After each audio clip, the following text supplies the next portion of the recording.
तुम अपनी कहानी कहो, मैं उसे धैर्यपूर्वक सुनूंगा। प्रतापगढ़ में न्याय सबके लिए समान है। तब तारा ने अपनी पहचान छिपाते हुए एक काल्पनिक नाम लेकर अपनी आपबीती सुनानी शुरू की। उसने बताया कि कैसे एक दुष्ट व्यक्ति जो शक्ति के नशे में चूर था ने उसके परिवार को नष्ट कर दिया और उसकी अस्मिता पर बुरी नजर डाली। उसने बताया कि कैसे उसे अपने प्राण बचाने के लिए अपना घर बार, अपना सब कुछ छोड़कर भागना पड़ा और कुरूप वेश धारण करना पड़ा ताकि वह उस दुष्ट की नजरों से बची रह सके। वह अपने पिता का नाम लिए बिना उनकी क्रूरता और वासना का वर्णन कर रही थी।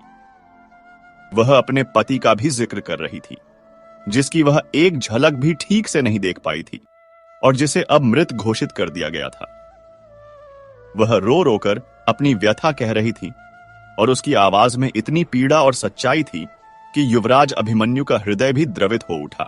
जैसे जैसे तारा अपनी कहानी कहती जा रही थी, युवराज को कुछ अनजाना सा, कुछ पहचाना सा अनुभव हो रहा था।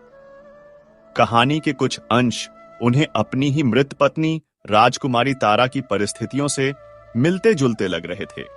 यद्यपि उन्हें यह ज्ञात नहीं था कि उनकी पत्नी के साथ वास्तव में क्या हुआ था, सिवाय इसके कि राजा जयपाल ने उनकी मृत्यु की सूचना दी थी।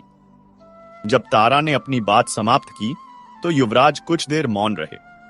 फिर उन्होंने कहा, तुम्हारी कहानी वास्तव में हृदय विदारक है। यदि इसमें सच्चाई है तो तुम्हारे साथ घोर अन्याय हुआ है, परंतु बिना प्रमाण के मैं किसी पर दोषारोपण नहीं कर सकता।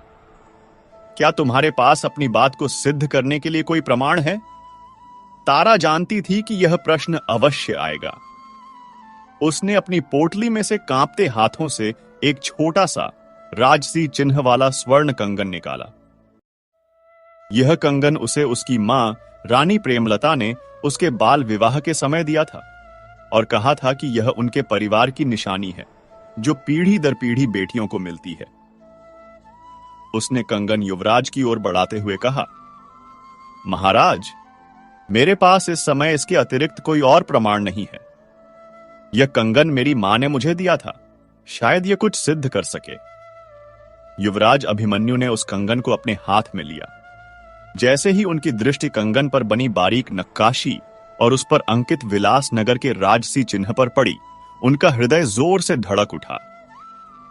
यह कंगन तो बिल्कुल वैसा ही था जैसा उन्होंने विवाह के समय तारा के हाथों में देखा था, जिसकी एक धुंधली सी स्मृति उनके मन में अब भी शेष थी। उन्होंने